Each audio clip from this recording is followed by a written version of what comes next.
bagi orang-orang yang dalam tanda kutip tentunya hijrah dari jalan yang begini, kemudian sekarang alhamdulillah sudah istiqomah di jalan Allah Subhanahu wa taala, berapa orang yang sudah ditinggalkan? Berapa orang teman yang dahulu akrab sekarang enggak pernah hubungan lagi, wala WA. Enggak pernah mengucapkan, "Dil, apa kabar? Gimana?" Udah lama enggak kedengaran. Hilang dari bumi. Kita udah enggak dianggap lagi. Berapa banyak orang yang demikian? Dan kita lebih memilih untuk istiqomah di jalan Allah Subhanahu wa taala. Biarlah. Kita siap kehilangan. Kita siap ditinggal oleh mereka. Mereka yang mau masih jalan demikian, ya silahkan. Ya bukan berarti benar gitu, silahkan di sini, ya udah. Pilihan masing-masing. Tapi kita tetap memilih di jalan Allah Subhanahu wa taala, kita korbankan teman akrab kita, sahabat kita yang dahulu hahaha bareng-bareng. Tapi sekarang karena ya dengan sudah hijrah, mereka udah nggak menganggap kita lagi. Udahlah, jangan ajak dia, nggak seru. Kalau ada dia ngomongnya agama mulu, nggak usah diajak deh, merusak suasana. Akhirnya kita nggak pernah diajak lagi. Buat ngopi nggak pernah diajak, buat kongko-kongko nggak pernah diajak. Innal ladzina amanu wa 'amilus shalihati kanat lahum jannatul firdausi nuzula khalidina fiha la yabghuna 'anha hiwala. قل لو كان البحر مدادا لكلمات ربي لنفد البحر قبل أن تنفد كلمات ربي ولو جئنا بمثله مددا. بسم الله الرحمن الرحيم. السلام عليكم ورحمة الله وبركاته.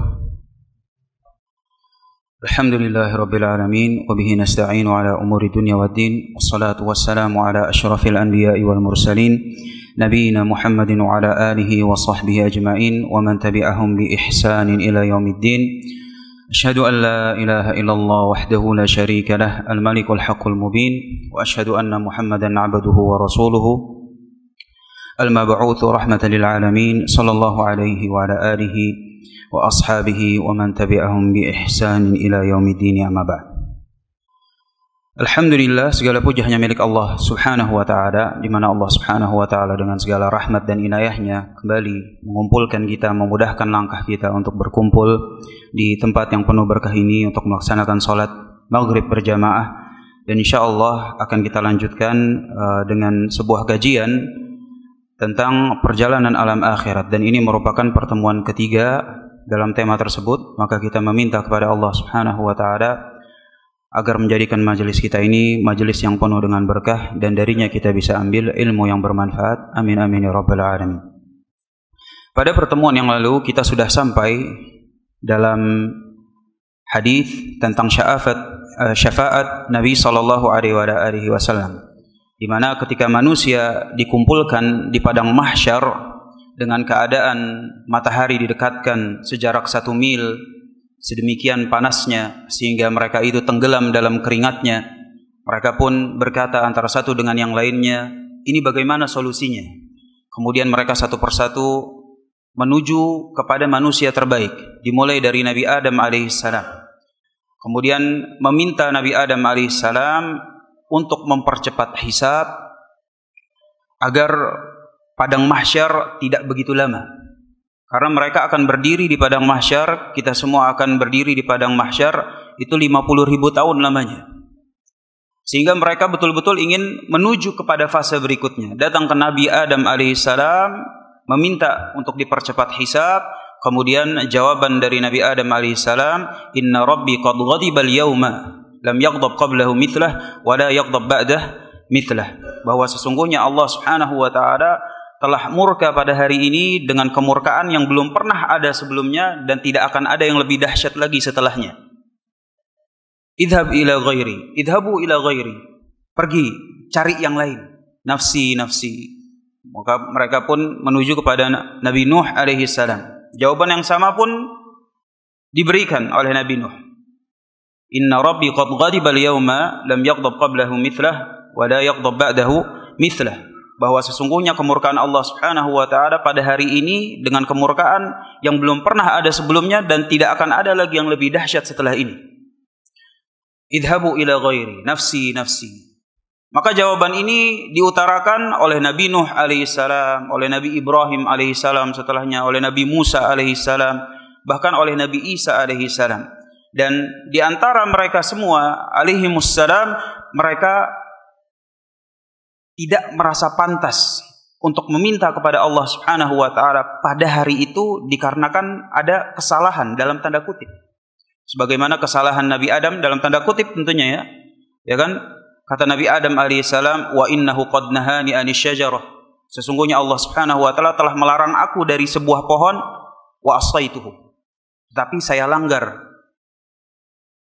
aturan tersebut. Kemudian kata Nabi Nuh alaihissalam, Nabi Nuh alaihissalam bilang bahwa sesungguhnya dahulu aku diberikan satu doa yang mustajab, guaranteed, dijamin oleh Allah Subhanahu wa taala untuk dikabulkan. Tetapi kata Nabi Nuh alaihissalam, tetapi saya justru malah menggunakan doa tersebut kepada kaumnya.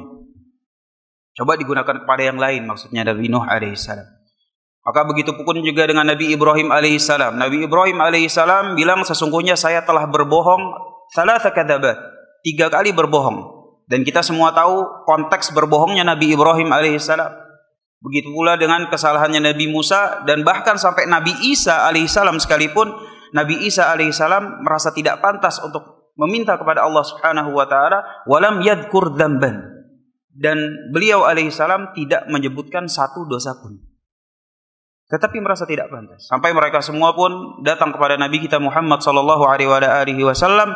Kemudian Nabi kita sallallahu alaihi wasallam pun berjalan di bawah sampai tiba di bawah arsy-Nya Allah Subhanahu wa taala. Kemudian Nabi alaihi salatu wasallam sujud dengan sujud yang lama, dan pada saat itu kata Nabi sallallahu alaihi wasallam, saat itu Allah Subhanahu wa taala mengajarkan kepadaku puja-puji yang belum pernah ada sebelumnya. Jadi puja-pujian baru yang luar biasa dahsyatnya. Dengan puja-pujian tersebut, kemudian Allah Subhanahu wa taala pun bilang kepada Nabi kita sallallahu alaihi wasallam, irfa' ra'sak. Angkat, udah, bangun dari sujud. Minta apa? Mau ngomong apa? Kemudian sebagaimana telah disebutkan pada pertemuan yang lalu, ini merupakan bagaimana Nabi sallallahu alaihi wasallam meminta kepada Allah Subhanahu wa taala itu agar dipercepat, dan beliau alaihi salatu wasallam meminta kepada Allah Subhanahu wa taala beberapa hal. Karena setiap nabi, likulli nabiyyin du'atun mustajab. Jadi semua nabi itu punya doa yang mustajab, doa mustajab. Ada dan udah dipakai. Nabi-nabi yang lain semuanya udah memakai doa yang digaransi oleh Allah Subhanahu wa taala bakal dikabulkan, sudah dipakai sebelum ketika mereka hidup di dunia. Adapun doanya Nabi sallallahu alaihi wasallam belum digunakan sama sekali. Sama sekali belum digunakan. Makanya ketika Nabi sallallahu alaihi wasallam datang malakul jabal, malaikat gunung yang mau menimpakan gunung tersebut ke kota Taif, Nabi enggak mau. Jangan, mudah-mudahan dari kota Taif ini ada pengikut saya dan juga nanti keturunannya yang beriman, bertauhid dan segala macam. Nabi sallallahu alaihi wasallam belum pernah menggunakan doa yang mustajabnya tersebut. Semuanya disimpan. Disimpan untuk di waktu yang paling sangat genting, yaitu di yaumul qiyamah. Dan doa mustajabnya Nabi sallallahu alaihi wasallam itu digunakan untuk menyelamatkan umatnya. Sehingga ketika Nabi sallallahu alaihi wasallam meminta kepada Allah Subhanahu wa taala, kalimatnya itu adalah bukan nafsi-nafsi, tapi ummati. Percepat hisab, ini yang pertama. Yang kedua, yang diminta oleh Nabi kita sallallahu alaihi wasallam bahwa jadikan ada sebuah kelompok yang keburukannya kalau sudah tobat nanti akan diganti dengan kebaikan. Kemudian yang ketiga, jadikan bahwa ada sekelompok orang yang tadinya harusnya masuk ke neraka jahanam, kemudian tidak jadi masuk. Justru malah masuk ke surga. Dan yang terakhir, bahwa orang yang harusnya lama di neraka jahanam, sekian lamanya, tapi karena permasalahan tauhid, masih ada nilai tauhid pada dirinya, maka dikeluarkan dan untuk dimasukkan ke surga. Nah, ini permintaan Nabi SAW, dan saat itu dikabulkan oleh Allah Subhanahu wa ta'ala. Tetapi jika kita melihat permasalahan maupun keadaan di padang mahsyar, sampai para nabi sekalipun tidak merasa pantas meminta kepada Allah Subhanahu wa ta'ala dengan kesalahan dalam tanda kutip yang demikian kecilnya, hanya karena satu pohon, hanya karena 3 bohong. Dan bohongnya itu semuanya dalam tujuan maupun konteks yang kita sama-sama mengetahuinya. Lalu bagaimana kita? Saat itu kita introspeksi kepada diri kita, kita berada di peringkat mana? Kalau manusia terbaik saja merasa tidak pantas, maka saat itu kita yang bohongnya, Allah alam udah berapa kali bohong. Seumur hidup ini udah berapa kali bohong. Ratusan bahkan ribuan kali mungkin bohong. Ada mungkin berbohong dalam permasalahan hak orang lain, berbohong untuk mengadu domba. Banyak motifnya, dan motifnya nggak ada yang mulia. Sekian banyak kesalahan. Nah, itulah keadaan kita saat itu. Artinya keadaan di padang mahsyar saat itu merupakan keadaan yang sangat dahsyat, luar biasa peliknya, luar biasa susahnya. Tapi alhamdulillah syariat Islam datang ketika di situ ada sebuah konteks yang susah, maka Allah Subhanahu wa taala akan berikan pengecualian. Sebagaimana kata Nabi SAW, ada golongan orang-orang yang memang dikecualikan oleh Allah Subhanahu wa taala ketika berdiri di padang mahsyar. Kata Nabi SAW, sab'atun yudhilluhumullahu tahta dhillihi yauma la dhilla illa dhilluh. Ada 7 golongan. Dan hadisnya masyhur, sudah sering kali diulang-ulang dalam majelis taklim. 7 golongan yang Allah Subhanahu wa taala beri naungan. Di hari tidak ada naungan kecuali naungan Allah Subhanahu wa taala. Yang pertama itu adalah imamun adil. Seorang imam yang adil, seorang pemimpin yang adil. Baik pemimpin negara, pemimpin rumah tangga, pemimpin RT, RW, adil. Dan adil itu adalah menempatkan sesuatu sesuai dengan tempatnya. Kalau memang berhak, ya kita kasih. Kalau memang melanggar, ya ini harus kita tertibkan. Adil. Yang pertama itu adalah imamun adil. Adapun kalau misalnya pemimpin negara, tentunya tidak ada keadilan kecuali dengan aturan dari Allah Subhanahu wa taala. Dan ini merupakan ya konteks lain, bukan dalam pembahasannya. Kemudian yang kedua itu adalah rajulun nasyi'un fi ibadatillah. Pemuda yang tumbuh dalam ketaatan kepada Allah Subhanahu wa taala. Syab dalam bahasa Arab itu adalah dari mulai baligh sampai umur 40. Jadi sejak dia mulai baligh sampai umur 40, nasyi, artinya hidupnya dia itu diisi dengan fi ibadatillah, dengan taat kepada Allah Subhanahu wa taala. Dan kita sama-sama tahu betapa sulitnya dari balik sampai umur 40 istiqomah terus, gak ada melenceng, gak ada belok-beloknya. Allahu Akbar. Kayaknya bukan anak, iya bukan anak juga. Susah itu. Tapi bukan berarti kita langsung tinggalkan. Alhamdulillah ini masih ada sisa-sisa. Mudah-mudahan dengan kita isi sekarang dengan ibadah, kita bisa teranggap dengan golongan tersebut. Tetapi kita mengetahui bahwa syab yang dari mulai balik sampai umur 40 istiqomah terus, lurus dalam agama Allah Subhanahu wa taala, enggak pernah mencela-mencela, ini jarang. Kenapa? Karena ini merupakan umur-umur yang godaannya itu paling besar. Umur-umur syahwat. Umur-umur yang di situ dengan ketika ada godaan, kesempatan ada, tenaga ada, uang ada, jadi maksiat. Sehingga Rasul alaihi salatu wasallam mengingatkan, kalau memang mau dianggap, maka dari mulai balik sampai umur 40 ada pengecualian, ada orang istimewa di situ yang tumbuh besar dalam keadaan taat pada Allah Subhanahu wa taala. Kemudian yang ketiga itu adalah warajulun, dan seseorang yang tahabba fillah, yang mencintai karena Allah Subhanahu wa taala, ijtama'a alaihi waftaraqa alaihi, yang siap berpisah dan berkumpul karena Allah Subhanahu wa taala.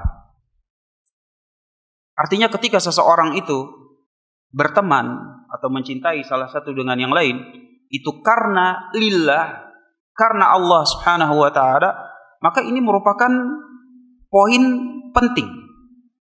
Kenapa? Karena berapa banyak kita berteman, berapa banyak kita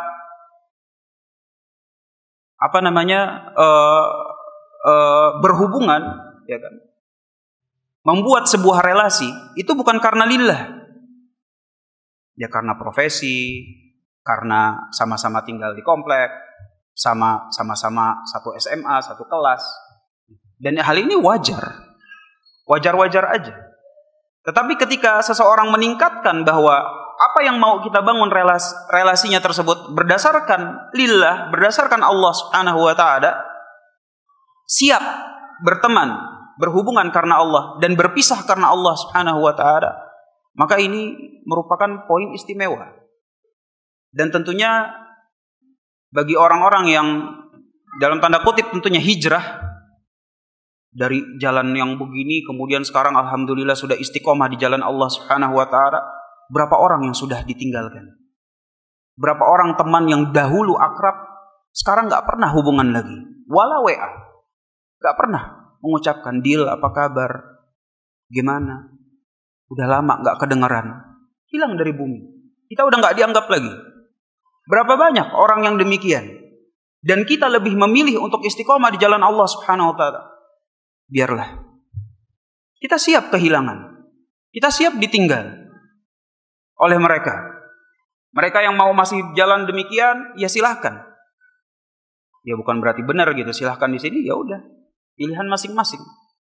Tapi kita tetap memilih di jalan Allah Subhanahu wa taala, kita korbankan teman akrab kita, sahabat kita yang dahulu hahaha bareng-bareng. Tapi sekarang karena ya dengan sudah hijrah, mereka udah nggak menganggap kita lagi. Udahlah, jangan ajak dia, nggak seru. Kalau ada dia ngomongnya agama mulu, nggak usah diajak deh, merusak suasana. Akhirnya kita nggak pernah diajak lagi. Buat ngopi nggak pernah diajak, buat kongko-kongko nggak pernah diajak. Ya kan? Berapa banyak teman kalau kita misalnya berpikir ke zaman dahulu yang sudah tidak pernah menghubungi kita lagi, hilang di telan bumi. Dan yang seperti ini alhamdulillah kita sabar aja, dan mudah-mudahan dengan demikian kita bisa memantaskan diri kita untuk masuk dalam golongan tersebut, siap menghubungkan atau membentuk relasi di jalan Allah Subhanahu wa taala, dan siap pula berpisah di jalan Allah Subhanahu wa taala. Kemudian yang berikutnya itu adalah warajulun qalbuhu mu'allaqun fil masajid, yaitu orang yang hatinya terikat dengan masjid. Kayaknya kalau nggak sholat di masjid nggak enak. Nggak enak kalau nggak di masjid kayaknya gimana gitu. Ada yang kurang. Hari-harinya dia, jadwalnya dia itu udah disesuaikan dengan waktu sholat. Hari ini zuhur jam berapa? Oh, zuhur jam 11.48. Berarti kalau ada meeting jam 11.30, kita bilang enggak. Meeting jam 11.30 lah mas. Jangan 11.30 lah mbak. Jam 11 masih oke. Tapi kalau udah jam 11.30, takutnya kepotong zuhur. Ya kan? Takutnya kepotong zuhur. Akhirnya kita bilang, jangan deh, kita geser aja yuk, kita reschedule yuk. Asar pun demikian, maghrib demikian. Semuanya sesuai dengan jadwal sholat. Kenapa? Ketika jadwal sholat, dia maunya perginya ke masjid. Enak di masjid. Betah di masjid. 5 kali datang ke masjid. Nah ini rajulun qalbuhu mu'allaqun fil masajid. Jadi memang terkait erat dengan masjid. Nah ini termasuk salah satu golongan yang akan dinaungi oleh Allah Subhanahu wa taala nanti di padang mahsyar. Kemudian yang berikutnya itu adalah wa rajulun da'athum ra'atun dzatu mansibin wa jamal. Yaitu laki-laki yang diajak berzina oleh wanita, dan bukan sembarang wanita. Kalau sembarang wanita nolaknya gampang. Ah, nggak cakep. Alah, begitu doang gampang tinggal bilang. Enggak, gue nggak tertarik. Maaf ya mbak, aku nggak tertarik. Cari yang lain. Maaf ya mbak, aku udah nikah. Maaf ya. Sorry mbak, aku nggak gitu-gituan. Gampang nolaknya. Tapi kalau udah dzatu mansibin wa jamal, punya power, cakep. Anda sendiri berdoa mudah-mudahan nggak datang. Kayak begini. Mudah-mudahan nggak kena kita godaan kayak begini. Karena nolaknya susah. Diajak berzina oleh wanita yang punya power. Direktur misalnya. Atau mungkin pejabat. Atau mungkin orang terkenal, punya kedudukan. Setelah itu cakep pula. Maka Rasul alaihi salatu wassalam mengabarkan bahwa ada laki-laki yang ketika diajak oleh wanita model demikian, kemudian laki-laki tersebut yaqulu inni akhafu. Saya bertakwa kepada Allah Subhanahu wa taala. Kemudian dia bilang enggak. Maka ini merupakan salah satu juga golongan yang akan dinaungi oleh Allah Subhanahu wa taala nanti di padang mahsyar. Dan yang terakhir itu adalah golongan yang bersedekah dengan tangan kanannya sampai-sampai dia sembunyikan sedekahnya tersebut, tangan kirinya itu, tentunya ini bahasa kiasan dari Nabi SAW, tangan kirinya tidak mengetahui apa yang tangan kanannya sedekahkan. Artinya sedekah sembunyi-sembunyi. Sedekah sembunyi-sembunyi. Orang nggak tahu. Dan ibadah sembunyi-sembunyi ini merupakan ibadah yang nilainya itu luar biasa mahal di sisi Allah Subhanahu wa taala. Sampai Nabi kita SAW itu menganjurkan dengan anjuran yang kuat. Man istata'a minkum ayyakuna lahu khab'un min 'amalihi falyaf'al. Barang siapa di antara kalian yang bisa punya amalan yang tidak diketahui oleh orang lain, falyaf'al, maka lakukanlah. Sehingga sedekah yang tidak diketahui oleh orang lain, nah ini merupakan orang-orang yang akan dinaungi oleh Allah Subhanahu wa taala. Berapa banyak orang yang transfer gak ketahuan namanya, wala konfirmasi. Mungkin yang konfirmasi orang lain pakai HP yang nilainya nomornya lain, gak terikat dengan dirinya. Terus tiap bulan buat masjid, buat kaum muslimin, buat fakir, buat anak yatim, buat bangun pesantren, buat wakaf mushaf. Dan kita nggak tahu ini subhanallah siapa. Berapa banyak. Dan seandainya kalau kita mau memikirkan gitu, bagaimana masjid-masjid itu bisa berdiri di Indonesia ini dengan sekian banyak, itu yang ngasih siapa? Masjid ini sekian miliar, yang mana ratusan juta, yang ini 2 miliar, yang ini miliar. Kebangun masjid. Nggak ada pembangunan masjid yang mangkrak. Di tengah jalan tiba-tiba, oh pembangunannya mangkrak mas.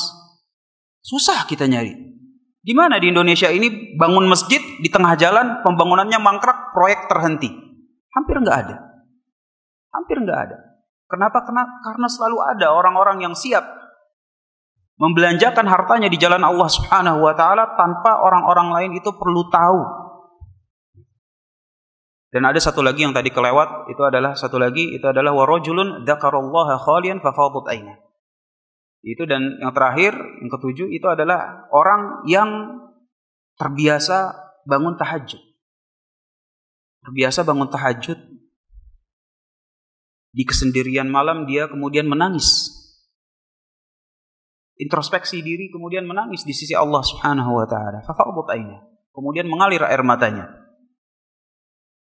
Maka ini merupakan 7 golongan yang akan dinaungi oleh Allah Subhanahu wa taala di hari yang pada saat itu sekalipun, ya kan, para rasul alaihi wassalam sebagaimana tadi sudah dikisahkan, keadaannya itu genting dan mereka merasa tidak pantas dalam tanda kutip untuk meminta kepada Allah Subhanahu wa taala dikarenakan murka Allah Subhanahu wa taala saat itu dan melihat kesalahannya dalam tanda kutip.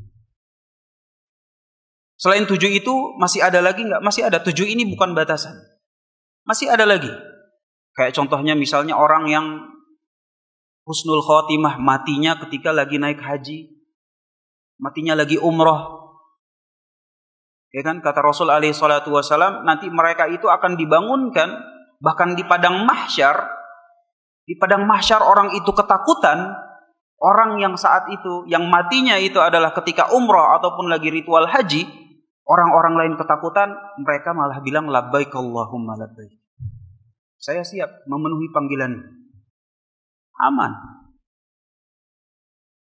Atau orang yang wafat, mati syahid di jalan jihad, dari satu tetes darah yang pertama Allah Subhanahu wa taala udah ampunin dosanya. Dan kemudian nanti dia dibangkitkan dalam keadaan yang istimewa pula. Ya, tentunya kita sudah bahas gitu ya, mati syahid dalam jihad itu adalah ketika ada dua saf. Yang di sini membela kalimat Allah Subhanahu wa taala, yang di sana membela atau meruntuhkan kalimat Allah Subhanahu wa taala. Kita nggak berbicara tentang terorisme di sini. Tapi itu konteksnya. Nah, ini merupakan golongan-golongan yang akan dinaungi oleh Allah Subhanahu wa taala yang ketika berdiri di padang mahsyar ada bekal. Ada bekal. Alhamdulillah ada banyak pilihannya. Dan kita coba satu-satu. Kira-kira yang paling pas buat saya apa ya? Kenapa? Karena kita sebagai hamba Allah Subhanahu wa taala harus punya strategi. Kita tuh kuatnya di mana, tenaganya apa, modalnya apa. Kemudian kita cocok. Wah, kalau sedekah nggak bisa deh kayaknya. Ngepas. Oh ya udah, jangan jadi sedekah. Jadilah orang yang rajulun qalbuhu mu'allaqun fil masajid. Jadi orang yang hatinya terkait dengan masjid. Ini laki-laki semuanya bisa. Laki-laki semuanya bisa. Wah, kalau ke masjid terus kayaknya susah. Saya sibuk, saya bisnismen, saya ini, saya itu. Ya udah, pilih jalan sedekah. Allah Subhanahu wa taala sediakan sekian banyak jalan, sekian banyak option. Keselamatan bagi seorang hamba. Nah, ini merupakan golongan-golongan yang akan diistimewakan di padang mahsyar nanti oleh Allah Subhanahu wa taala. Maka kita lanjut kepada permasalahan atau pembahasan perjalanan alam akhirat. Maka tatkala Nabi SAW itu bilang percepat hisab, maka Allah Subhanahu wa taala kabulkan. Maka saat itu pula kata Allah Subhanahu wa taala, yaumu tashaqqaqus samaa'u bil ghamam. Maka orang-orang saat itu di padang mahsyar semuanya melihat ke atas. Dan ketika melihat ke atas, yauma tashaqqaqus samaa'u bil ghamam, maka langit pun mulai terbelah. Dan ketika langit terbelah, kata Allah Subhanahu wa taala, wal malaku ala arja'iha. Kemudian datanglah para malaikat. Wa yahmilu arsya rabbika fawqahum yawma idzin tamam.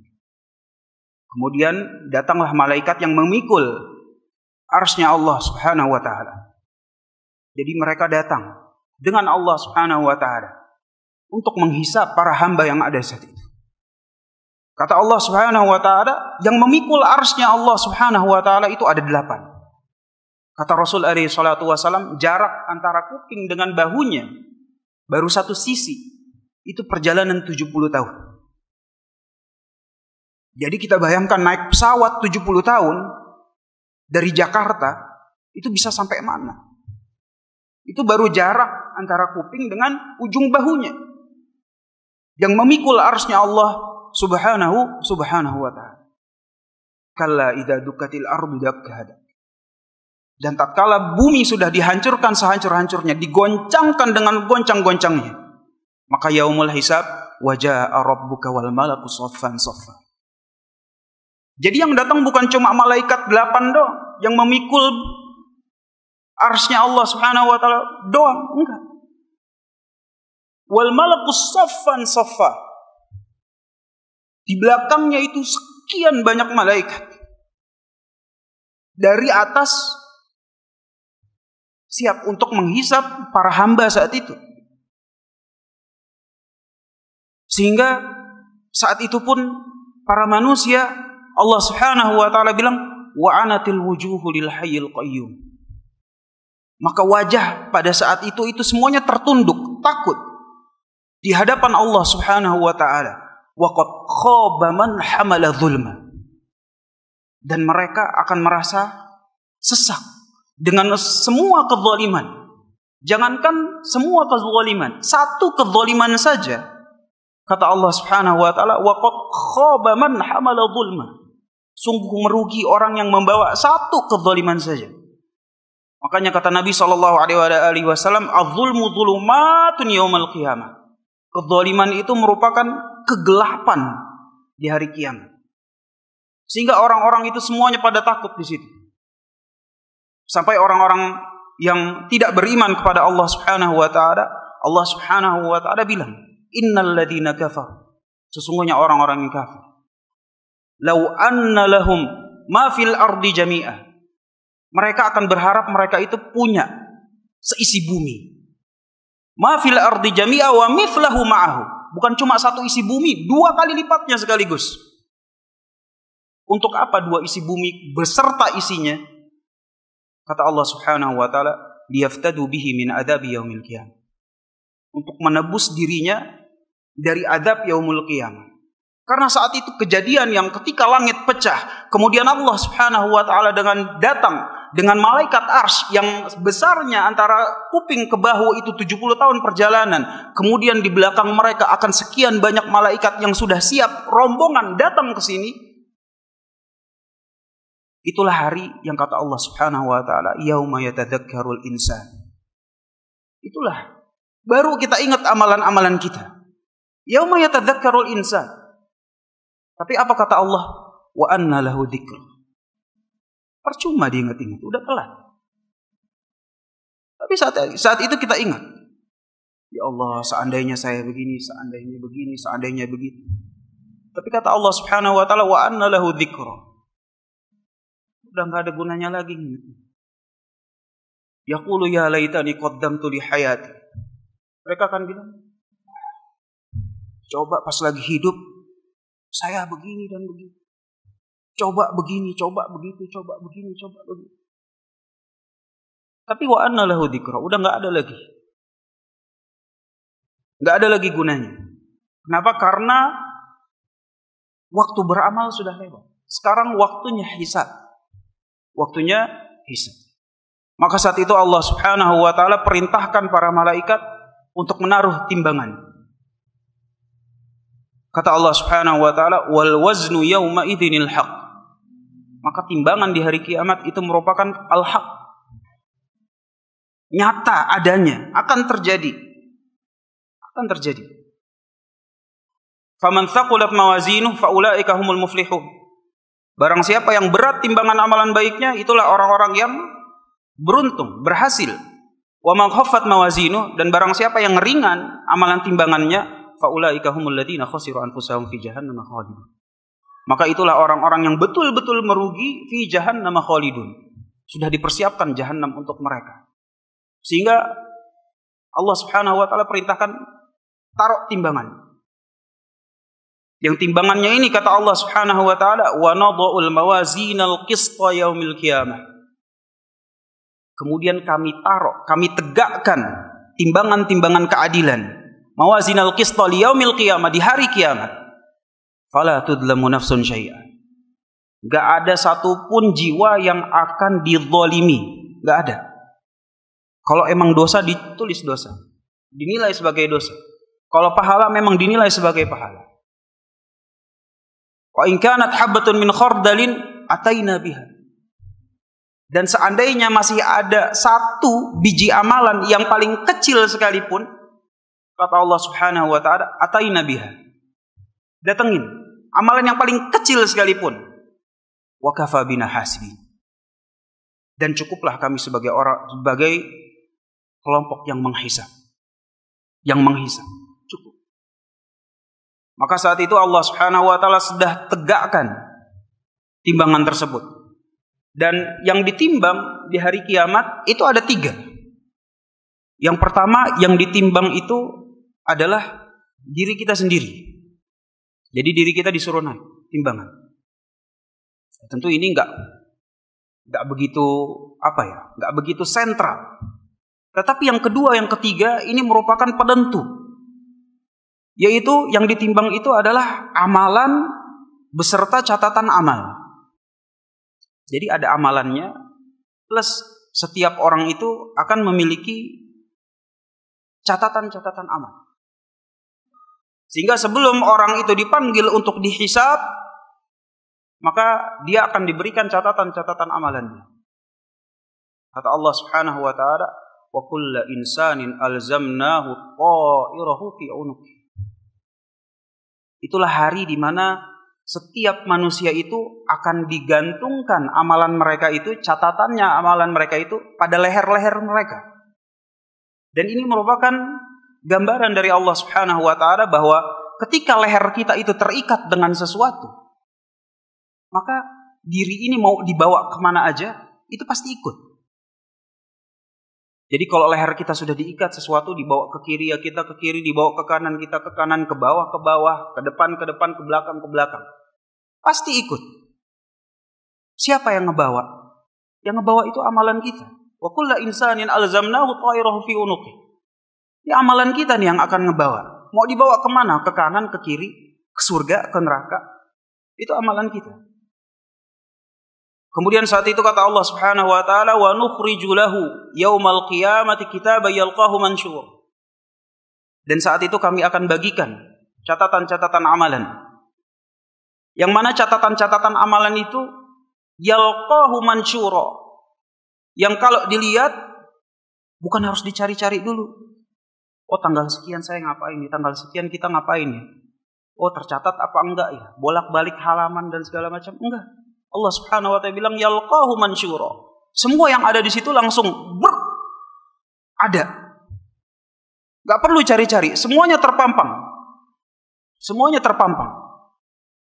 Makanya kata Allah Subhanahu wa taala yauma tublas sarair. Itulah hari-hari di mana rahasia-rahasia kita. Dan yang paling banyak kita rahasiakan, Pak, itu adalah dosa. Enggak ada yang lain. Rahasia bisnis paling berapa? Rahasia ini itu paling berapa kita rahasiakan. Tapi kalau rahasia dosa yang orang-orang lain nggak tahu, istri kita nggak tahu, anak kita nggak tahu, banyak Pak, banyak. Yang tahu cuma Allah Subhanahu wa taala, kemudian kita. Yauma tublas sarair, ditumpahkan saat itu semua. Catatan-catatan rahasia-rahasia kita, dosa kepada Allah Subhanahu wa taala.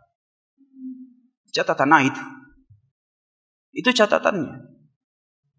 Maka tatkala diterima, maka orang-orang yang mendapatkan catatannya dengan tangan kanannya,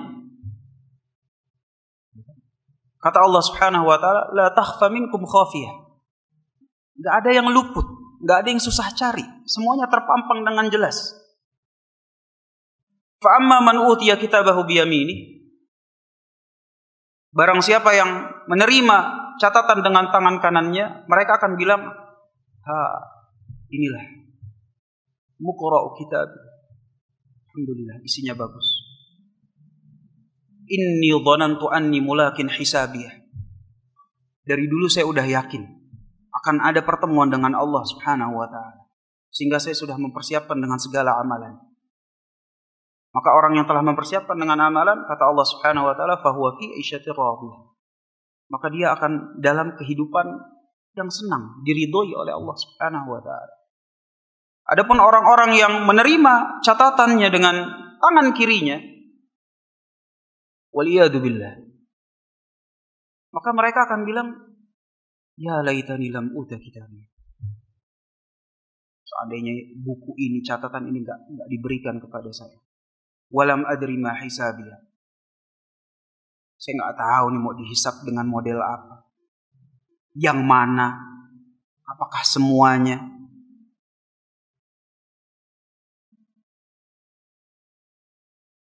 Jadi orang yang saat itu menerima dengan tangan kirinya, semuanya akan jelas perkaranya. Hartanya sudah tidak berguna lagi, kedudukannya sultaniyahnya sudah tidak ada lagi gunanya saat itu. Dan semua yang menerima catatan dari Allah Subhanahu wa taala, Allah Subhanahu wa taala langsung bilang, "Iqra kitabak." Baca. Silakan lihat isinya. Iqra kitabak. Kafa bi nafsika al-yawma 'alaika hasib. Enggak perlu orang lain yang nilai kok. Enggak perlu orang lain yang lihat kok. Kamu sendiri lihat, kamu sendiri tahu situasi kamu tuh seperti apa. Cukuplah kamu, cukuplah diri kita sebagai penghisab. Saat kita melihat, kita udah tahu. Ya Allah, saya bakal hancur. Hancur ya laitani, seandainya, semuanya udah lewat. Semuanya udah lewat. Maka diterimalah catatan-catatan amal tersebut. Dan semua orang sudah siap dengan hisab. Maka saat itulah Allah Subhanahu wa taala panggil satu persatu. Ya fulan bin fulan. Ta'al. Maju. Kata Nabi sallallahu alaihi wasallam, "Ma min ahadin minkum illa sayukallimuhu rabbuh." Tidaklah setiap dari kita kecuali nanti Allah Subhanahu wa taala akan menginterogasi kita. Aku enggak bisa bahasa Arab, Ustaz. Aku enggak bisa bahasanya, gimana nanti bahasanya? Kata Nabi sallallahu alaihi wasallam, "Laisa bainahu wa bainallahi turjuman." Enggak ada penerjemah saat itu. Jadi apa yang akan ditanyakan, apa yang akan diinterogasikan, otomatis ngerti, otomatis paham. Ya fulan bin fulan, maju ke depan. Taruh. Catatan amalannya taruh sini. Mana amalan-amalannya? Dan ini akan ditanyakan. Barang siapa yang hisabnya itu adalah hisab yang ringan, fasaufa yuhasabu hisaban yasira, hisabnya ringan, Allah Subhanahu wa taala cuma tanya, hamba mengakui, selesai. Pernah melakukan ini? Pernah. Melakukan itu? Pernah. Ingat si fulan? Ingat. Kamu zalimi haknya? Naam, betul. Ingat si fulanah? Ingat ya Rabb. Ingat kejadian itu? Ingat. Berapa kali kamu ulang? Mbak, cuma sekian. Hamba pun mengikrar, menetapkan, iya saya melakukan dosa tersebut, selesai. Taruh. Dihitung, selesai. Nah ini hisab yang ringan. Tapi walaupun dengan ringan tersebut, maka pada saat itu, dengan keadaan begitu menakutkannya, sampai saking-saking menakutkannya, sebagaimana tadi ayat yang kita dengar di sholat maghrib, la yatakallamun. Orang-orang mau berbicara aja, nggak bisa. Yang bisa berbicara itu adalah illa man adina lahu rahman. Yang diizinin baru dia bisa bicara. Baru dia bisa bicara. Kalau nggak ada izin dari Allah Subhanahu wa taala, nggak berani bicara. Nggak berani bicara. Dan ketika diizinkan untuk berbicara sekalipun, kata Allah Subhanahu wa taala, wa khasya'atil aswatu lirrahman. Yang berani berbicara sedikit sekalipun, suaranya itu lirih. Gak ada lagi kesombongan. Gak ada lagi, mana iya saya. Iya, apa sih Allah cuma begini dong? Gak ada lagi. Semuanya wa khasya'atil aswatu lirrahman. Suaranya lirih. Iya ya Rabb. Iya, saya melakukannya. Benar. Iya, saya salah. Dan suara yang terdengar saat itu adalah fala tasma' illa hamsa. Yang terdengar itu cuma seperti bisik-bisik. Orang itu kalau sudah dalam keadaan yang ketakutan demikian, Pak, suara itu gak keluar dia. Sehingga suara yang keluar pun Allah Subhanahu wa taala bilang fala tasma' illa hamsa. Yang terdengar itu seperti suara orang yang berbisik-bisik. Iya, ya, itu saya. Itu saya yang melakukan. Iya betul. Waktu itu saya melakukan, saya khilaf ya Rabb. Saya khilaf. Kenapa melakukan? Seperti itu. Suara manusia saat itu. Sehingga walaupun orang tersebut dihisab dengan hisab yang ringan sekalipun, bukan keadaan yang mudah. Dan ini tentunya merupakan pelajaran bagi kita untuk berbekal dengan bekal yang baik. Insyaallah kita akan sambung sedikit lagi tentang permasalahan hisab ba'dal isya, setelah salat isya. Insyaallah taala hada wallahu a'lam bissawab. Wa sallallahu ala nabiyyina Muhammadin wa ala alihi washabihi wasallam. Walhamdulillahirabbil alamin. Assalamualaikum warahmatullahi wabarakatuh. Bismillah, alhamdulillah, wassalatu wassalamu ala rasulillah wa ala alihi wa sahbihi wa man walah wa la hawla wa la quwata illa billah. Asyhadu an la ilaha illallah wahdahu la syarika lahu wa asyhadu anna Muhammadan abduhu wa rasuluhu amma ba'd. Baik, enggak ngira tadi ana sebenarnya selesai isya sudah mau jam 8 gitu. Karena memang yang jadwalnya kan sampai jam 8 ya. Jadi insyaallah kita sambung sedikit saja bahwa tentang permasalahan hisab. Ketika nanti seorang hamba itu menerima catatan amalannya, maka tentunya sebagaimana difirmankan oleh Allah Subhanahu wa taala bahwa penerima catatan amalan itu, kata Allah Subhanahu wa taala, wa taral mujrimina mushfiqina mimma fihi, bahwa orang yang terbiasa bermaksiat, melanggar aturan Allah Subhanahu wa taala, ketika menerima catatan amal, maka mereka itu akan dalam keadaan mushfiqina mimma fihi, dalam keadaan kaget, sedih, kecewa, seandainya itu pada satu tempat bersamaan. Mushfiqina mimma fihi. Maka dia juga akan bilang, la yughadiru saghiratan wala kabiratan illa ahsaha wa wajadu ma 'amilu hadiran wa la yadhlimu rabbuka ahada. Maka ini mali hadzal kitab. Ini kitab apaan? Belum pernah ada kitab yang seperti ini.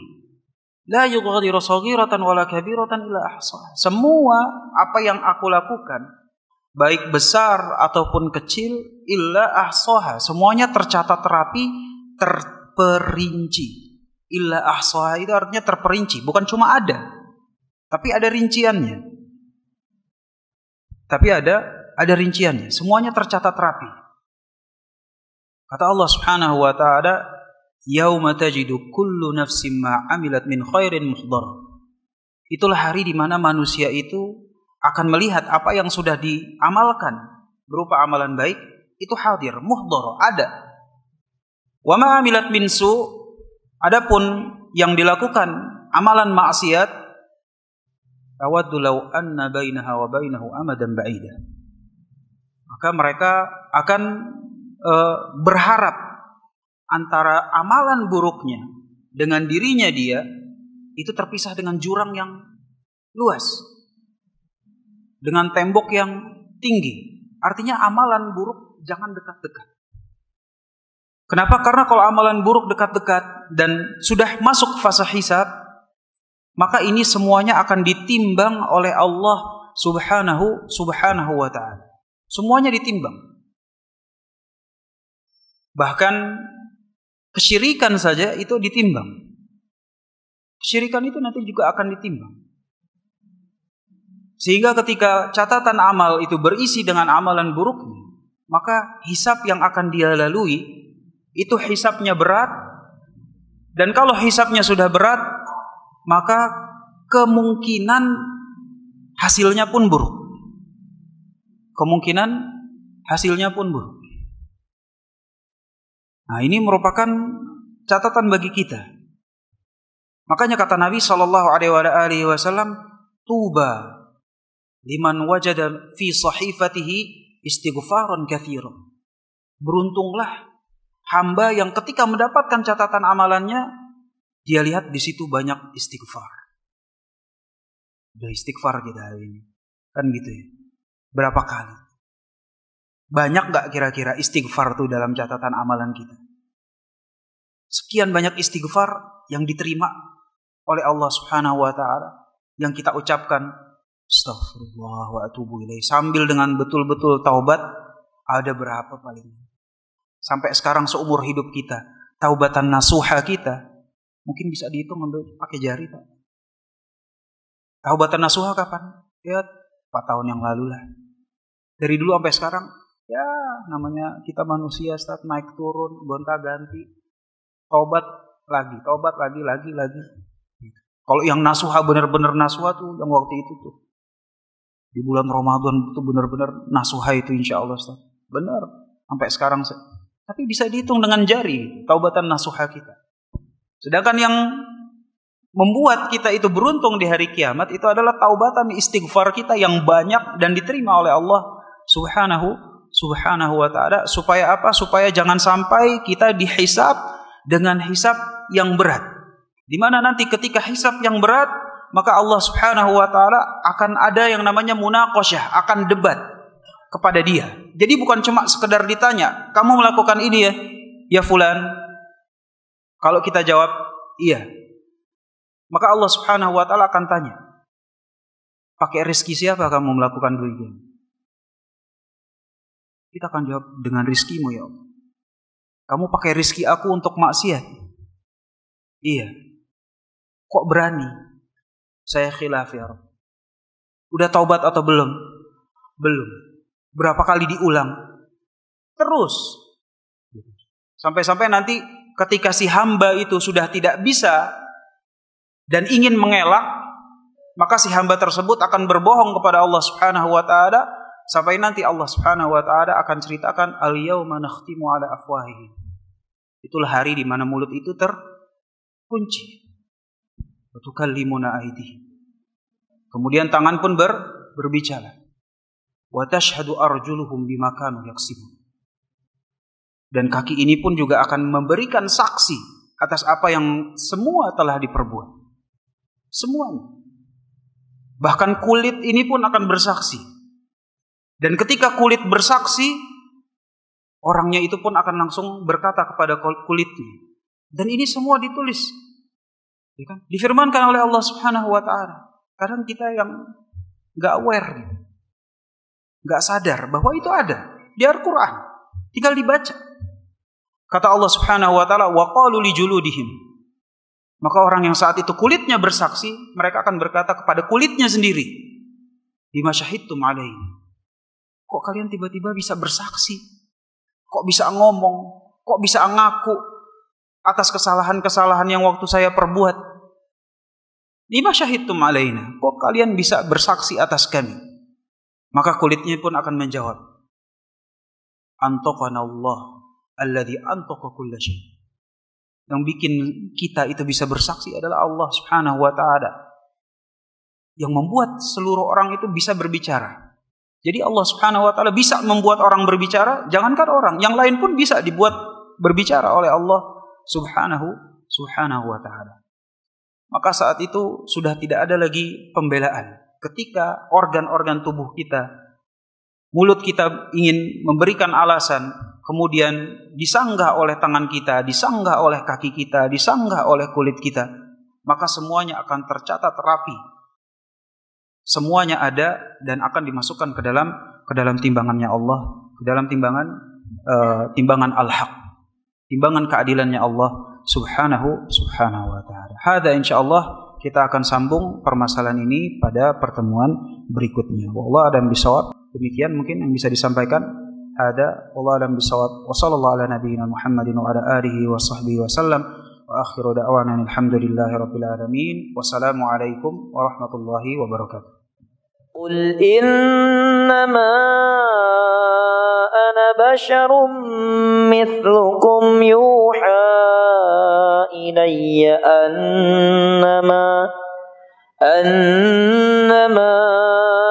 ilahukum ilahu wahid.